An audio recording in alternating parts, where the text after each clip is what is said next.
أعوذ بالله من الشيطان الرجيم بسم الله الرحمن الرحيم الحمد لله وكفى ثم الصلاة والسلام على عباده الذين اصطفى وبعد musidɓe julɓe tedduɓe tettirɓe l'islam mi salmini on salminago l'islam salminago yimɓe aljanna ka facebook meɗen ɗo lawol kisal yalla waɗan on fu moɗon e mawɓe men wurɓe e fatiɓe jeyaɓe yimɓe aljanna mi torike subhanahu wa ta'ala on rabbu samawati wal ardi yo yaafolan o yaafo kala yuɗo nde yewtere ɗo feƴƴinoy nde o danda en coronavirus hande haray hiɗe wadde nde yewte ɗo le 4 mois d'avril 2020 ka tawata en heɓi tawo jumaje tati en wawari juulugol juma ɗum ɗo ko leeso molanaɗo fayde ɗum ɗo ɗen hani taskade ɗum ɗo toro Allah yo Allah ittan en si ɗum ɗon feƴƴi musidɓe julɓe tedduɓe hande ko 14 simi yeggitari wiyete kon sabordu suumaye mi faala andintinde ɗo toɓɓere wotere pet ka heɓeten nafoore molanande nder muɗum na juutingol yewtere ko honɗum woni ɗum ndu lewru ndu wonɗi en e muɗum ɗo ko ndu inete shahrul qurra ko lewru jangoɓe ko lewru jangugol qur'ana e mayru joni noon nyande 15 ndu lewru ɗo ɗum ko honde tuma hawrata ko alarba arowo ɗo 15 komi waɗani yewtere nden ɗo ado 15 on ko fiyen waw heɓugol nafoore ko woni ko nyande 15 sabbordu suumaye mandi to ɗe yewtere nde moƴƴa kala hitande si Allah hoddiri yo tawni en ɗo on taw e ko aroyta kadi haray ko honɗum e nafoore ko honɗum e moƴƴere Allah subhanahu wa ta'ala marani en nyande 15 sabbordu suumaye moƴƴere mawnde ko tawata en fappi hiɗen hato jine mayre ko honde woni nden hadis on ko fillimo ko imamu ahmad no fillimo kadi imamu maja e woɓɓe goo kadi hara hinaɓe ɗo wondema nyande 15 sabbordu suumaye Allah ƴellitoto e hoore tageefo makko ngon fop o yaafo tageefo makko ngon fop si wona yimɓe ɗiɗo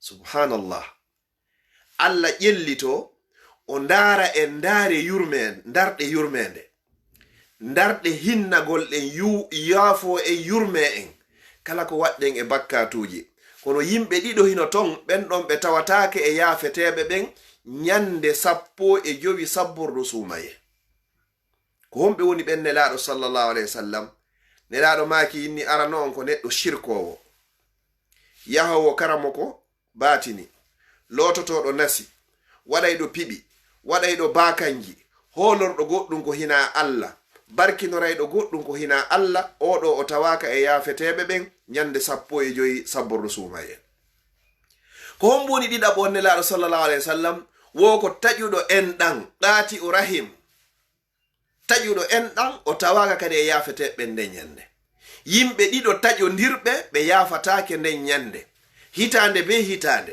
nyande 15 sabbordu suumaye Allah yaafike en fof si wona ɓeeɗo ɗiɗo musidɗo julɗo tedduɗo ndaaro si tawi hiɗa tawa e ɓeeɗo si a tawa e ɓeeɗo eto no yaltira sa tawaka e ɓeeɗo wata naatu si tawi hiɗa ton eto yalta fiyo Allah yaafoma alarba arowo ɗo ɗum ko nyande 15 ɗum non ko kala hitande taƴuɗo enɗan taƴodirɗo e goɗɗo kala tenen e alkamisa Allah yaafoto yi bakkatuji yiya makko ɓe fof si wona taƴodirɓe yimɓe si ɓe taƴodiri Allah inna e malaika ɓen terte ɓen ɗon ɗiɗo haa tuma nde ɓe welditi wo terteɓe ɗon joni noon o yiyay woɓɓe hara ɓe taƴino enɗan ka gorol maɓɓe ka deyol maɓɓe ka fami maɓɓe ka musidal maɓɓe ka bolonda maɓɓe ɓe taƴino few ɓe inna kamɓe ɓe ronkiɗi renionji nyande be nyande ɗum ko perdi tan non andu a tawama ɗo e ɓe yaafatake ɓe ko ɓuri e hulɓinade gon fof musidɓe julɓe tedduɓe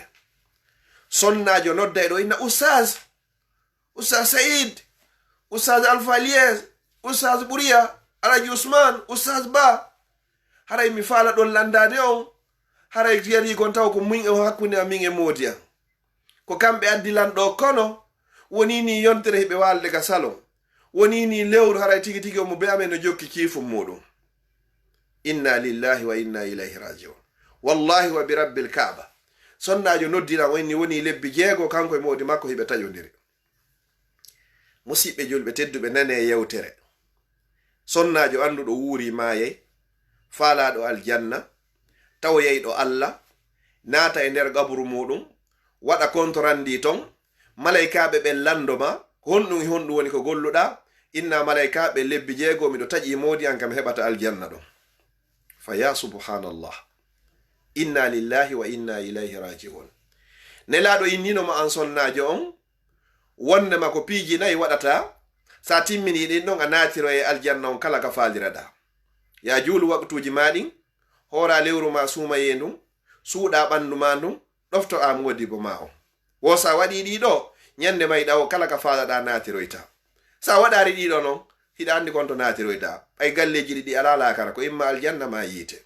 Jon non taw ya Allah hara hiɗa taƴi modi ma, dambugal aljanna ngal ka Allah uditanno ma ɗon, tawa a sokino ngal.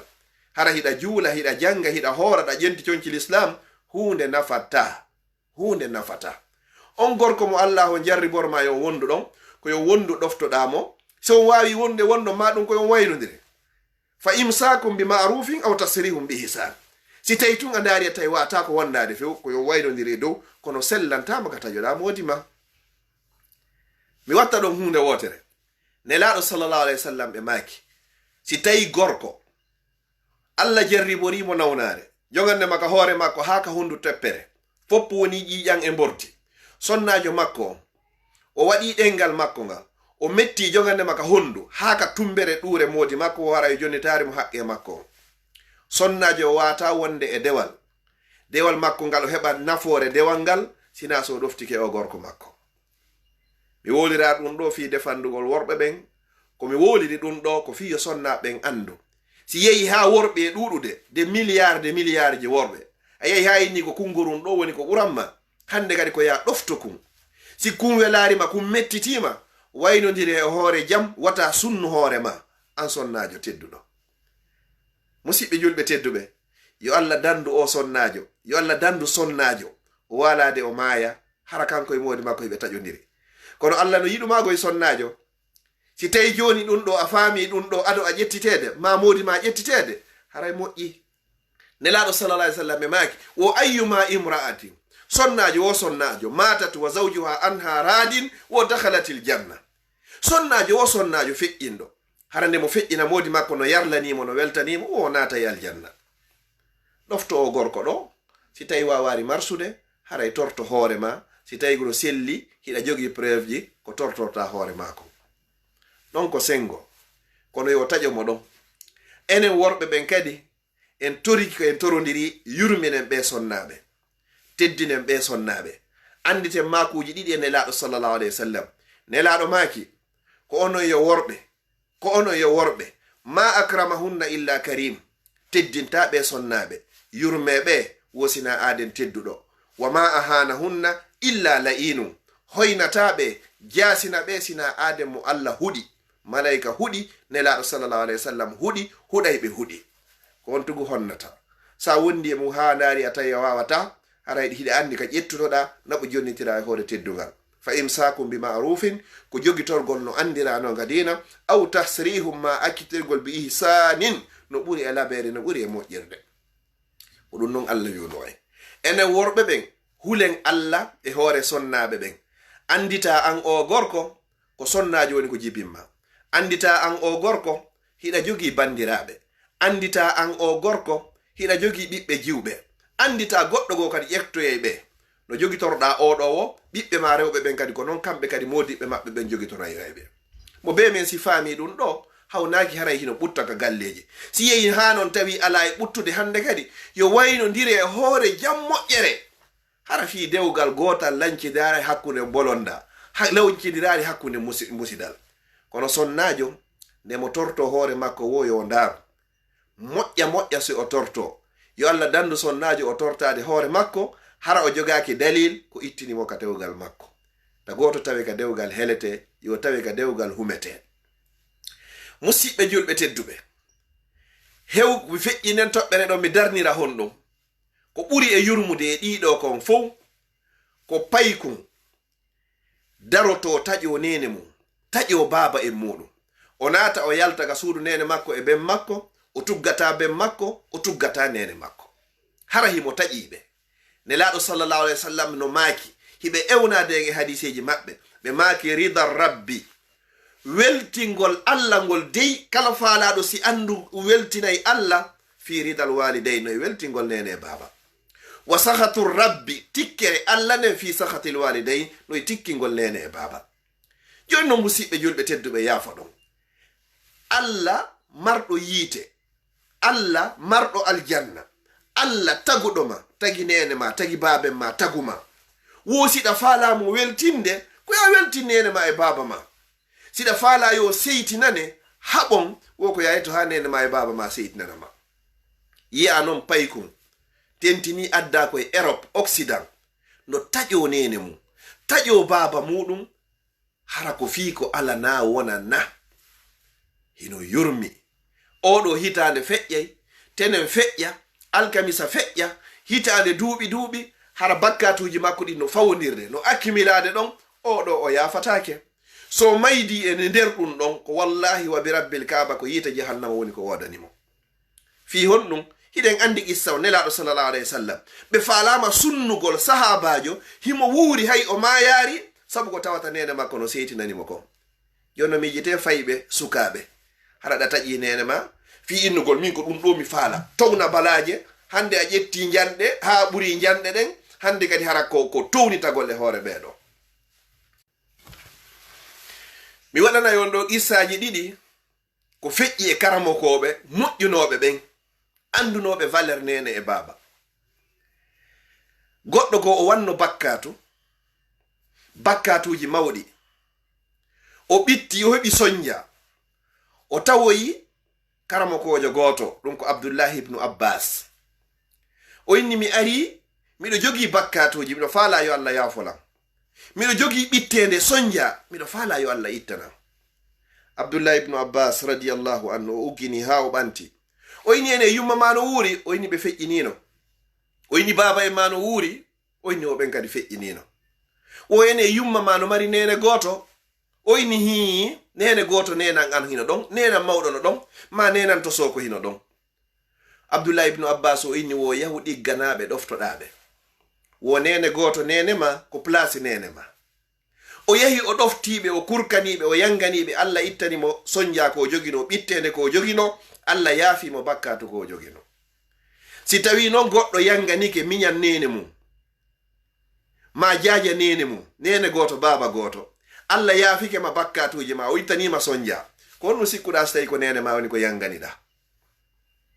Hara noon an ko ɓen ɗon taƴotoɗa, ko ɗon hollata a heɓi gandal, ko ɗon hellata a heɓi jaahu, ko ɗon hellata a heɓi jawdi, ko ɗon hollata a heɓi teddungal, ko ɗon hollata a heɓi laamu, ka nene ma e baben ma, an haray ko a halkiɗo woni wuuri, ko luttongu ma yiide jahannama ko a mayde. Wattanen hakkil moƴƴa enen sukaɓe ɓen. Mi darnira qissa goto wuruno e nder leydi Yaman wiyeteɗo Uwais. Tawi himo jogi yumma, ɓen nawni hiɓe jogi ko wiyete kon nawnare, baras, lèpre. O wuuri gurnan nelaɗo, o wuuridi e nelaɗo ha nelaɗo faati, o yiwari Yaman, o yehi hiwroyegol nelaɗo, o yi'a nelaɗo fiiwata o accu yumma makko kanko tun o dankaki ɓe. Allah nuli Jibril yeeti nelaɗo fi makko, nelaɗo wuuri ha ɓe faati, o yidari e maɓɓe sabu wongol takko yumma makko. Nelaɗo sallallahu alaihi wasallam ɓe inni ko ɓe fatoto, wo goɗɗo aroyay iwroyayɗo leydi Yaman iweteɗo Uwais, wo kala e mon mo on ɗon tawoy yotoro mo du'a makko ko jaabotoɗo sabu ko danki yumma makko kon. Nelaɗo feƴƴini, Seydina Abubakar ƴetti laamu ngun, ɓe feƴƴinoyi oroyde o fewdo tan Seydina Umar. Nde Seydina Umar yuno yimɓe iwraynoɓe Yemen ɓe fo, o landotono inna ene no hakkunde man to wiyeteɗo Uwais. Ɓe inna o waye yumma makko hino ɗon himo dankade yumma makko. Seydina Umar o tori Allah wata Allah ƴettitumo ha tuma nde o yiidi o neɗɗo mo nelaɗo yewti fi mo yiyaarimo. Hitande gono ɗon Uwais aroyi. Seydina Umar o landi, ɓe inni himo ga. Seydina Umar yehi inni ko an inete kaarijo fi kaarijo, o inni ko min. O inni mi nali nelaɗo no yewta fi ma, wonnema ko a jaaɗo yimɓe aljanna sabu ko yanganina ko yumma ma. Musidɓe julɓe tedduɓe, kono daɓɓete mburi ɗum ɗo. Wattanen hakkil e moƴƴa e taƴodire ɗen.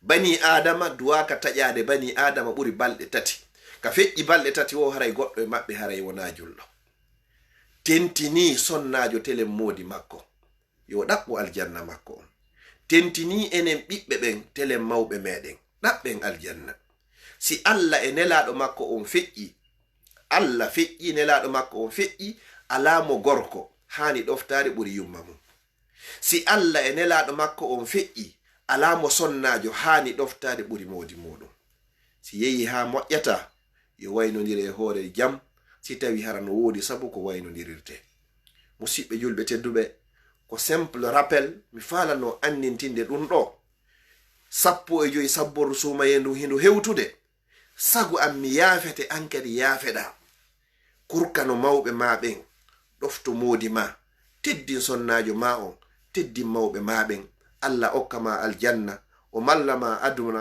o okkoyama aljanna yawmal qiyama karamo ko gojo inni wo man asha khadiman tahta qadama ummi wo asha sayyidan fawqa ru'usi qawmi wo kala ƴettuɗo hoore mum waɗi kurkado waɗa hoore ma maccuɗo waɗa hoore ma korɗo waɗa hoore ma boydijo ka sengo ley tundaje yummama ka ley sengo ley tundaje baba en ma a wonay kohojo tedduɗo e hoore yimɓe ma ila yawmil qiyama mi toriki Allah yo Allah teddina kala yuɗo nde yewtere ɗo feƴƴine nde mi toriki subhanahu wa ta'ala yo Allah dando e nde nawnare coronavirus en toriki subhanahu wa ta'ala yo Allah waɗu barki e o radio lawol kisal e Facebook lawol kisal e kala radioji wonɗi e noddande l'islam mi toriki Allah subhanahu wa ta'ala mawɓe meɗen ɓe jibini e nder l'islam ɓe ne'iri e l'islam fatiɓe fappu yo Allah okkuɓe aljanna yo Allah okku mawɓe meɗen mawɓe fu jalo aljanna yeru luttuɓe e hoore gurdam ɓen yo Allah moƴƴin battani am moƴƴina battane maɓɓe